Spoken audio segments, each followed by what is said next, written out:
guys, welcome to another car review, and this time I'm sitting in a 2008 Saturn Sky Redline, which is of course the sibling to the Pontiac GXP, the Solstice. And when you look at the car, you're obviously looking at the front end, and you might be forgiven thinking, hey, there's a Corvette in my rearview mirror. But in fact, that is completely natural, because this car, let me get on it here a little bit.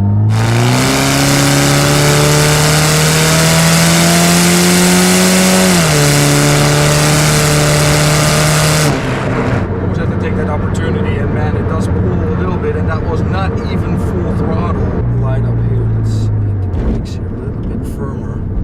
That's nice. Let's see what it can do from a dig.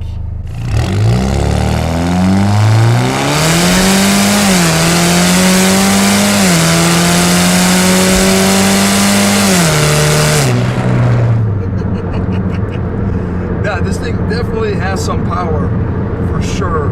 Now, like I said previously about the Corvette thing, it is because this car is the spiritual successor to the iconic Opel GT. And of course in Europe, this car is also marketed as the Opel GT. You're pretty much forgiven for thinking that this is a Corvette, 100%. The U-turn here, as per usual. Now, these brakes are very, very linear. Now, let's see if I can take this turn a little bit more aggressively.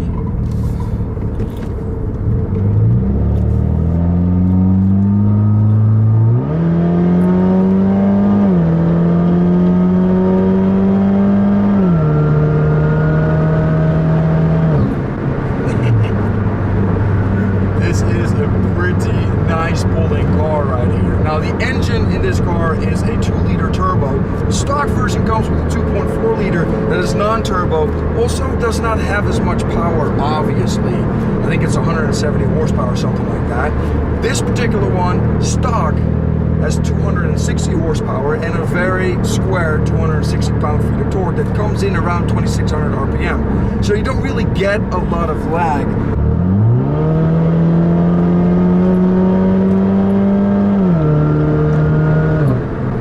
As you can hear, this is an automatic, and yes, a lot of people are going to be like, oh man, this automatic is boring.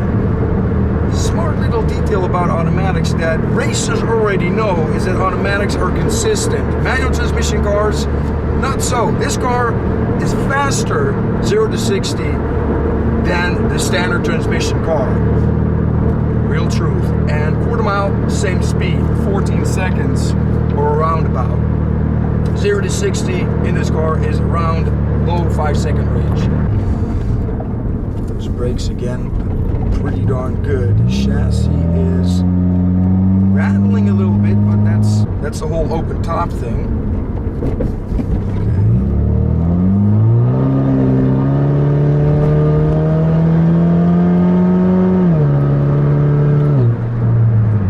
That kind of got loose in the back. Not too much, but I did feel some instability, but that tends to happen when you get on it a little in a corner. But this one obviously isn't stock. It has a single exhaust instead of the dual exhaust that the stock version has, and it also has a chassis brace. And in addition to the chassis brace, it obviously has a tune, and it puts out about 23 psi. Now the owner hasn't had it on a dyno, so I don't know how much power it makes, but if you look up similar cars, you are definitely north of 300 horsepower in the equivalent torque, and it feels like this car really, really pulls.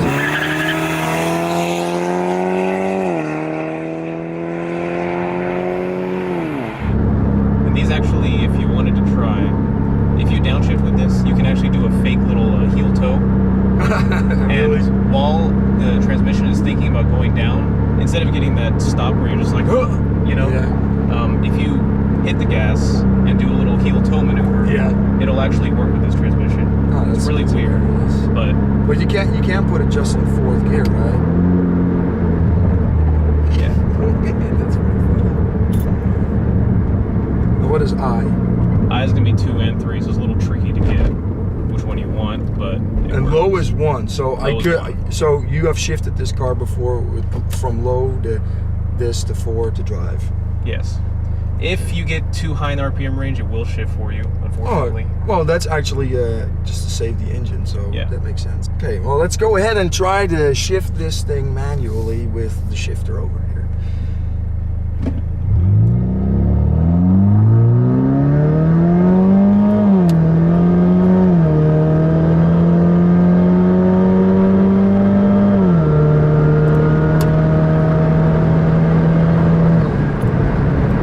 I do love the sound this car makes when you let off. It really does that. The turbo, it's pretty awesome. Now, I probably could have gotten that a lot faster than I did.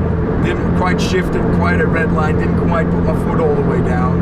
But it still moved pretty good, and this transmission, not bad at all. I'll try it again over here and downshift into that I, which is the second or third gear. Because it selects it based on where you're at.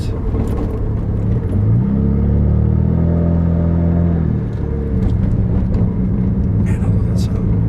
Ooh, RX-7. Yeah, that's a nice one. Yeah.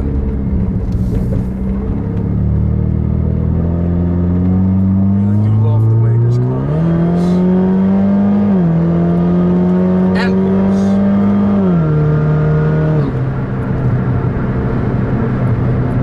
Of course, the reason why I did that is I wanted to see that RX-7. That is beautiful. Yeah. And it's completely stock, too.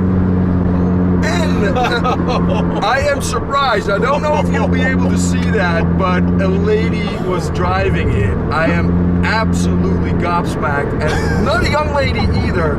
A very seasoned lady. Very, very awesome. I'm in love with the car. Props to that woman.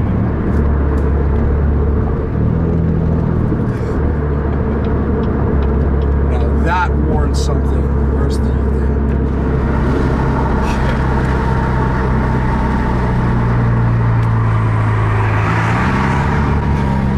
That is so awesome.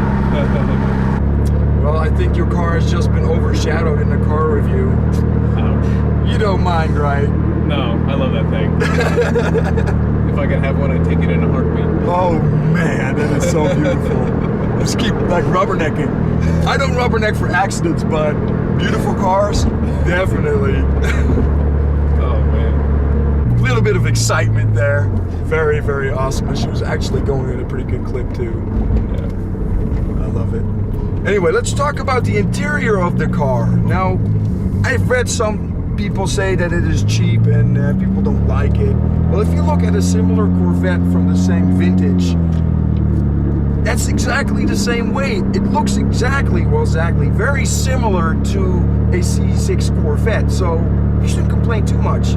And what the C6 Corvette makes up in horsepower, this does the same thing, only for a much lesser price. They stickered originally for around $30,000. And our Corvette was, of course, a little bit more expensive. Yes, with the Corvette you get that beautiful V8 sound. With this, unfortunately, you don't. But that turbocharger, better gas mileage, and just a really fun package. And you get the convertible top. This is pretty awesome to me. Now, this exhaust is kind of droney. It's definitely not quiet, but it makes the car sound pretty darn good. So it shall be forgiven, at least in my book. And now we're going to get stuck behind traffic, which gives me the excellent opportunity to talk about trunk space. What trunk space? And as you can see, you actually have to open it up in a very unique way. And when you close it, you actually have to walk around the car to put it all back together again. Very interesting. Yeah. Hybrid, Accent, and a Villager, which is a Mercury, but it's a minivan, so we're screwed. Who's going to be faster? The Honda. Oh my God. Never mind.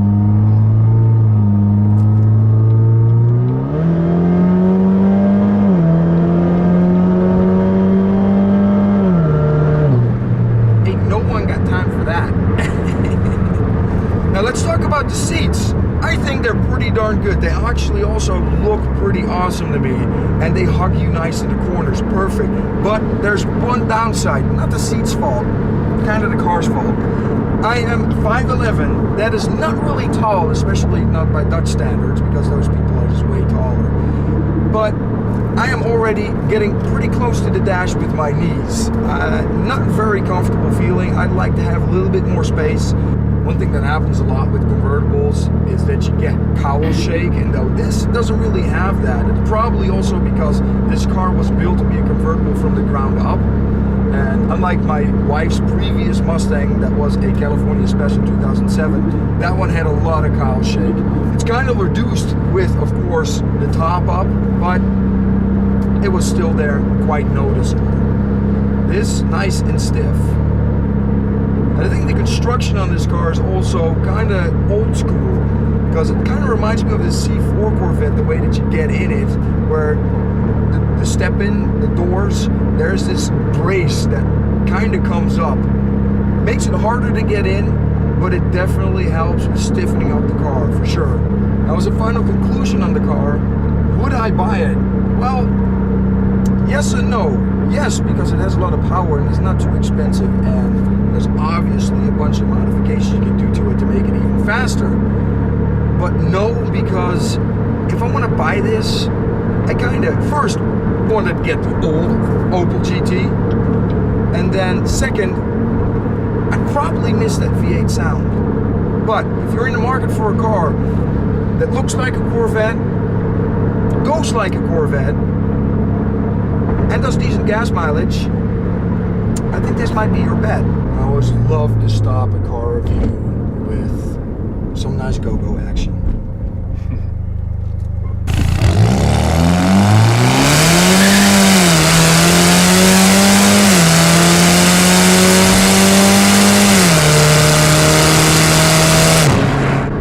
And on that note, I hope you guys enjoyed this review. Aaron, thank you so much for letting me drive this car. It's been an absolute blast. And I'll see you on the flip side. And I'm getting blasted with the sun. It's my phone reflection. Oh man. No problem. I didn't even realize. No, we're good. It's all good. Is that gonna affect the video? Probably, but I don't care because it's natural. If I do that again, it's gonna look fake. And this shows you I'm human and mistakes are made sometimes.